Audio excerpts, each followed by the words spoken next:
الحمدللہ وحدہ الصلاۃ والسلام علی من لا نبی بعد اما بعد۔ خواب کا کثرت سے آنا۔ خواب تین طرح کے ہوتے ہیں، ایک اچھے خواب، ایک برے خواب اور ایک وہ خواب جو روزمرہ کی زندگی کے متعلق ہوتے ہیں۔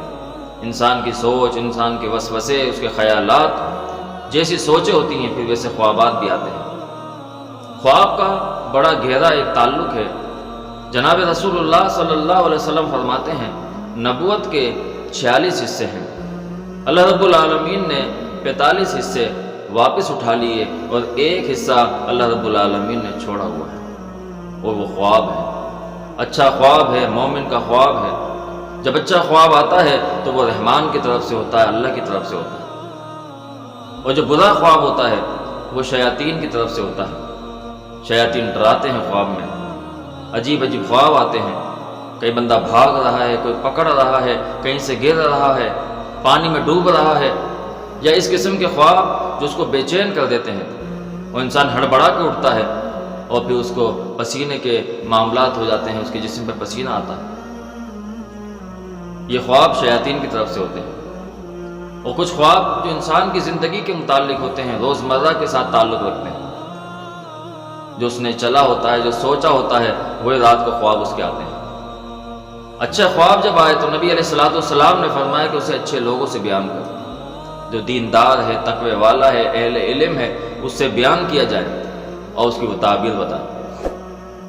اور جو برا خواب ہے، جو نہ سمجھ میں آنے والا ہے، خوف ہے، اس میں ہراس ہے، تو رسول اللہ صلی اللہ علیہ وسلم نے فرمایا اگر اس کے اثر سے بچنا چاہتے ہو کہ وہ تمہاری زندگیوں پہ متاثر کن نہ ہو، تو پھر اعوذ باللہ من الشیطان الرجیم پڑھ کر اپنی بائیں سائڈ پر تھتکار دیا جائے۔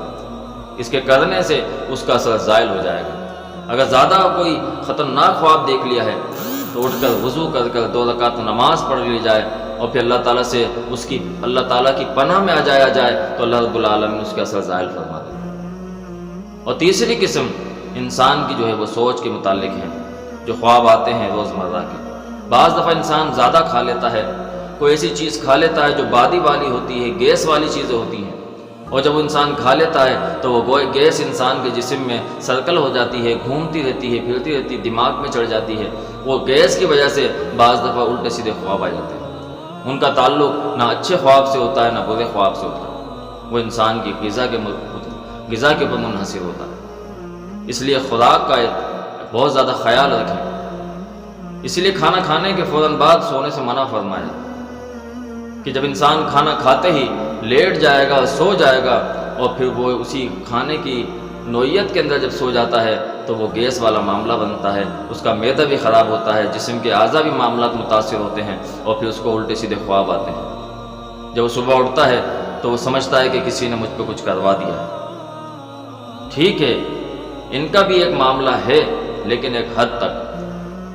ہر خواب انسان کے لیے اچھا نہیں ہوتا، ہر خواب انسان کے لیے برا نہیں ہوتا۔ اگر اچھا خواب ہے تو اس کی کیفیت ہی الگ ہوتی ہے، اور جو برا خواب ہے اس کی کیفیت الگ ہوتی ہے۔ تو اس بات کا جائزہ لیا جائے، اپنی خوراک کا خیال رکھیں، کھاتے ہی سوئیں نہیں، کھانا کھانے کے بعد تھوڑی چہل قدمی ہو تاکہ کھانا ہضم ہو جائے، اور دن بھر میں اچھی اچھی باتیں ہوں، اللہ کا ذکر ہو، اللہ کا شکر ہو۔